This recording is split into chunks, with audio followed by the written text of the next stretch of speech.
آنکھ نکال کے پھینک دوں گا۔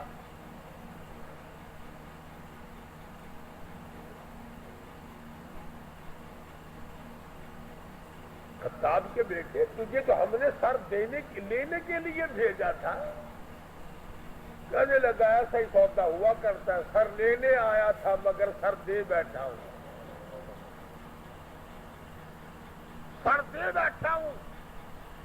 اب تو یہی حالت یہ رہے گی، میرا در ہو تیرا در ہو، تیرا در ہو میرا سر ہو، میرا دل ہو تیرا گھر ہو، تمنا مختصر سی ہے مگر تمہید قولانی۔ فاروق اعظم مسلمان ہو گئے، قریش سارے مایوس ہو گئے، لو بھی اب خیر نہیں، اب معاملہ بگڑ گیا۔ پروردگار عالم نے وہ شان بخشی، حضور صلی اللہ علیہ وسلم فرماتے ہیں اے عمر، جس گلی سے تو نکل جائے، جس بازار سے تو نکل جائے، اس بازار میں شیطان داخل ہونے کی ضرورت نہیں کرتا۔ اور یوں فرمایا اگر میرے بعد نبوت کا دروازہ کھلا ہوتا اور ختم نبوت کا تاج میرے سر پہ نہ ہوتا تو میرے بعد تجھے نبی بنایا جاتا۔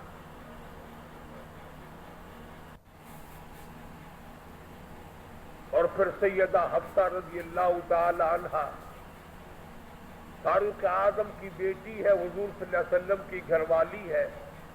فاروق اعظم حضور صلی اللہ علیہ وسلم کے سسر ہیں۔ کیا نظارے آئے ہوں گے جس وقت فاروق اعظم کے دروازے پہ کالے کملے والے دلہا بن کر آئے۔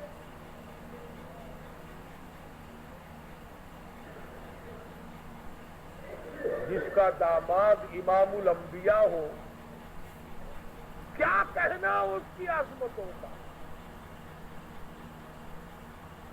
اور پھر تمام صحابہ کرام میں جلیل القدر مرتبہ، عظیم مرتبہ، اس طرح سے زندگی گزاری۔ ایک یہودی اور ایک منافق مسلمان کے درمیان جھگڑا ہوا تلوار پہ، وہ کہتا تھا میری ہے، مسلمان تو نہیں تھا، منافق تھا، وہ کہتا تھا میری ہے۔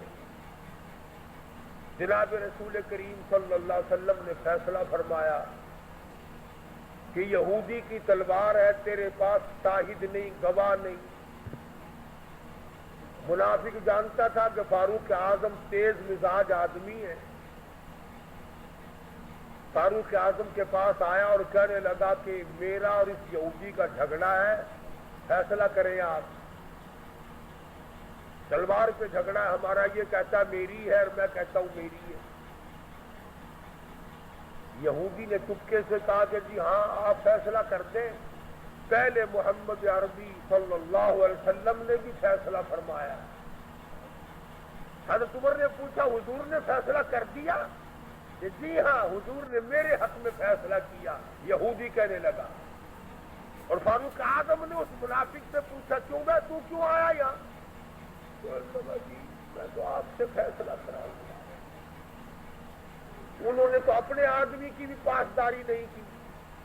دیکھو نا یہ تو یہودی ہے، کافر ہے، اس کو تلوار دے گی کہ اچھا تو حضور کے بعد مجھ سے فیصلہ کرانے آیا ہے؟ کہ جی ہاں میں تو آپ سے کراؤں گا۔ دیکھو نا آپ کتنے غیرت والے آدمی ہیں کہ اچھا اچھا ماشاءاللہ تشریف رکھو ابھی فیصلہ کر دیتا ہوں۔ منافق نے سمجھا کوئی رجسٹر اٹھانے گئے ہیں، فاروق اعظم اندر سے تلوار لے آئے اور تلوار لاتے ہی منافق کی گردن پہ ماری، اڑا کے رکھ دی۔ فرمایا جو میرے آقا کا فیصلہ نہیں مانتا میرے پاس دوبارہ فیصلہ کرانے آئے گا، اس کے لیے میرے پاس یہ فیصلہ ہے۔ اڑا دی۔ میرے تیرے ورگا ہوں نا وہ سی تیرا کچھ آدھا اپنی زبان گندی کریں گا پہ کو کیا صحابہ رسول کو تبرہ کرے اپنی زبان گندا کردہ کھڑا اپنی زبان بکدا پیا تیرا کیا بگڑتا ہے اور میں آدھا تیری دھی کو مندہ کٹھے وال اپنی زبان گندی کرتا ہے تینوں غیرت کا جوش کیوں آندا ہے تجھے بہن کی گالی دے پھر بھی تو زبان گندی ہے تجھے بیٹی کی گالی دے دے پھر بھی تو زبان گندی ہے تجھے ماں کی گالی نکال دے پھر بھی زبان گندی ہے تو قتل کر دیتا ہے قتل ہو جاتا ہے ہوش کھو بیٹھتا ہے غیرت کا مارا اور رب ذوالجلال کی قسم میری تمہاری کروڑوں بیٹیوں کی آبرو قربان کر دوں سیدہ عائشہ صدیقہ کے جوتے مبارک پہ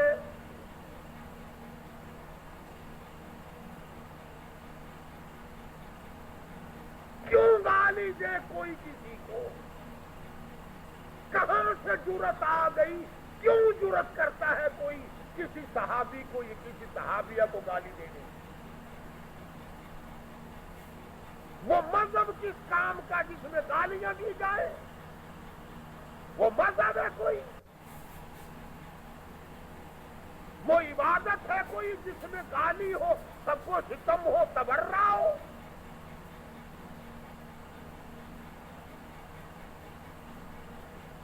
آج اگر کسی مغلیہ خاندان کے فرزند کی حکومت ہوتی ہم پھر دیکھتے کہ کون ہے امیر معاویہ کو سب کو ستم کرنے والا اور کون ہے اماں عائشہ کو پھونکنے والا